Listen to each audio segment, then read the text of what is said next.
What's going on, everyone? Welcome back to NRW. I'm your host today, Rob, the movie guy, and I thank you very much for joining me here today. And I just got done watching a film that was released on HBO Max. In the film, Tom and Jerry. And if you can't tell from this face, I hate this movie.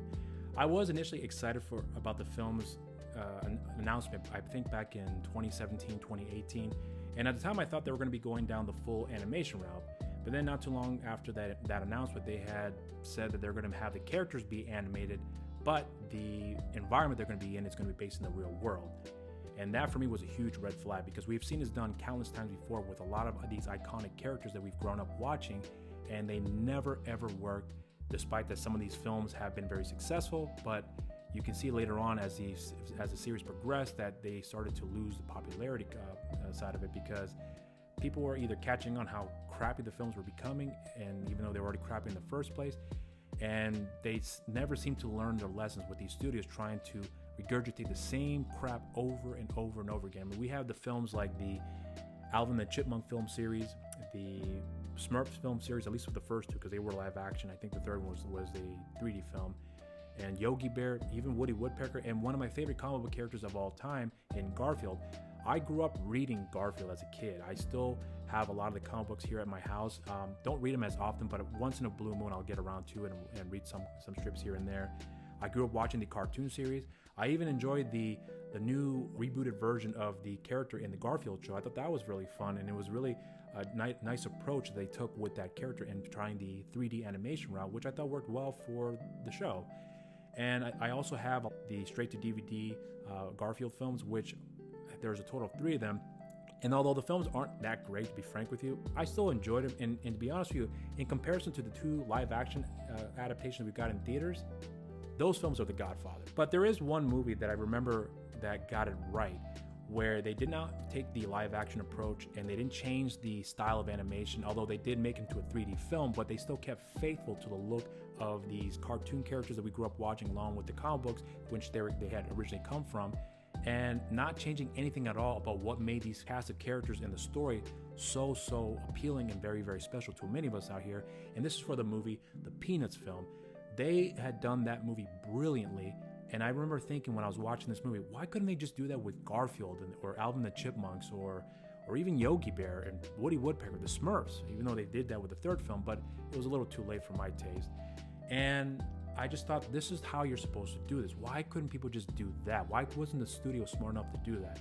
But anyways, I'm going to go off on a tangent here. So let's get started with this review by getting into the plot. So the film is directed by Tim Story, who had directed a wonderful movie, one of my favorite comedies in the last 20 years, in Barbershop.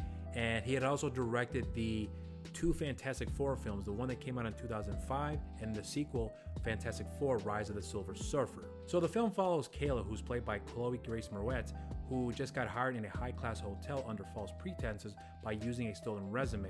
And she works alongside a event manager by the name of Terrence Mendoza, played by the actor Michael Pena, who is going to help him with a high-profile wedding that's going to be taking place at the hotel. And of course, in this movie, Tom and Jerry are still at odds with one another. To make a long story short, Tom ends up getting hired at this hotel where Kayla works at for the sole purpose of finding Jerry, who's making himself really comfortable with this hotel. And then a bunch of other nonsense ensues and the wedding gets ruined. Kayla gets exposed for her lies. And then all the other characters decide to work with one another despite all the differences and the rivalry they have with each other. And they end up righting all the wrongs, and the wedding ends up happening. Everyone's happy at the end of the film. And that's all I really care to say about the story, because like I said before, I didn't give 2 shits about this film. There are 2 things I can point out with the positives, so I'm going to start off with that, then I'm going to just kind of finish off with the negatives and give you my rating. The first positive I will point out is that if you notice with the other films, say for example like the Garfield film series, the Alvin the Chipmunk film series, and even Yogi Bear, you'll notice that the main characters in the movie are all animated, but all the other animals around them, they're all real. Whereas in this movie, what I'll give them credit for is that they keep consistent with the animation style with all the animals in this movie. So if you look at Tom and Jerry having that weird 2D, 3D animation style to them, all the other animals have that same animation style, which I appreciated, because the whole approach of having these animated creatures surrounded by real creatures just never clicked well with me. So I did appreciate in keeping that consistency all across the board. And I will also point out too that I do think that they did a pretty decent job in maintaining the Tom and Jerry shtick that we've all grown to love with the cartoon series. And I will also point out too that I don't think this made the film any better by any means, but it was a nice little Easter egg knowing that they used the original recordings of the original voice artists in William Hanna, Mel Blanc, and even June Foray in some sequences in the movie. So I did pick up on that, so that was pretty cool. But that is really where my positives end, and now we're going to get into the negatives. The negatives in this movie, I've already ranted before in the beginning of this review on how much I hated this movie, because I can go on and on and on about that, which I will not do anymore here. But the characters in this movie, they all suck. And if I'm insulting somebody by saying this here, I don't mean to do that, because I know everyone in this movie put in a lot of work to make this film great. I know that's the intention. I don't think anyone ever has any intention of showing up to work to make a shitty movie.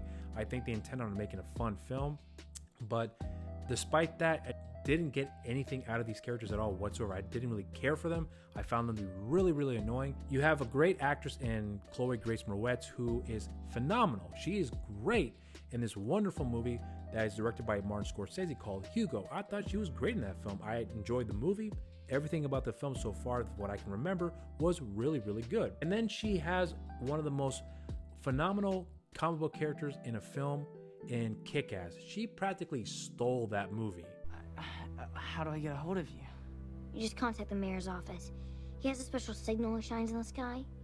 It's in the shape of a giant cock. And of course, you also have the actor in Michael Pena, who in his own right is a very good actor. There's a movie that he had done, which I think has one of the most impactful emotional scenes that I had seen in quite some time, especially around the time when I first saw this movie for the film Crash. I thought he was great in that movie.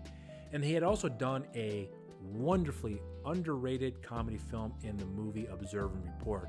He is really, really funny in that movie alongside with Seth Rogen. So you have these really two capable actors that have a good resume for the most part, and yet in this movie there's nothing at all that they've done to help elevate the movie to make it any better. Their interaction with these animated characters, it just seems so misplaced. There's nothing about their interaction with these characters that I connected with at all. One of the best movies that I had seen where you have real people interacting with animated characters and it's done effectively and you actually believe it is in the movie Who Framed Roger Rabbit.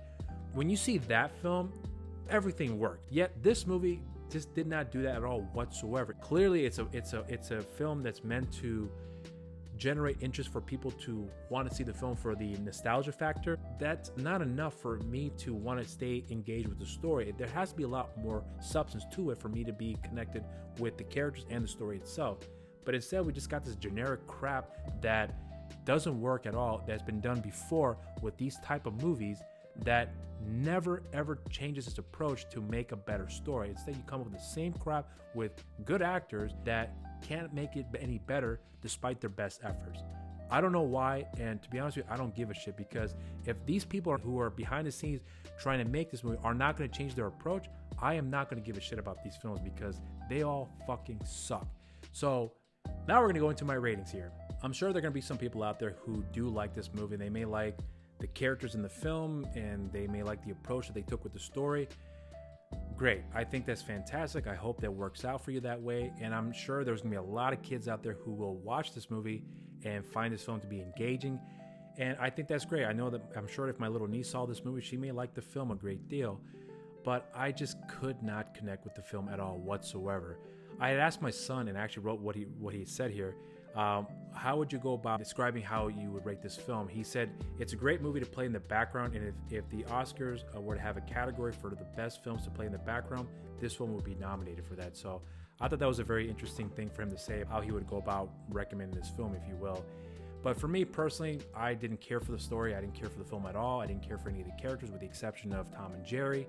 Even then, I still felt like there were some parts of the film where they were not used effectively at all whatsoever, and they have these shining moments here and there, but it was very short-lived. So me, I would say this movie is not worth a shot. And if you have seen the movie, let me know what you guys think in the comment section down below. I'd be really curious for anyone out there who has seen the film, that they liked the film. Please let me know why. If you didn't like the movie, let me know why down there as well. And if you haven't done so already, make sure you hit that subscribe button and also share and like our videos and hit that notification button while you're down there as well. Also follow us on our social media accounts. We have a Facebook and Instagram page at New Release Wednesdays and on Twitter at the NRW. You could also follow me on my social media accounts on Instagram, Rob_Medina0585, on Twitter, RobMedina0585, and on Facebook, simply just Rob the Movie Guy. And I thank you all for joining me here today. I hope you guys enjoyed the review. And until next time, everybody, stay safe out there. Cheers.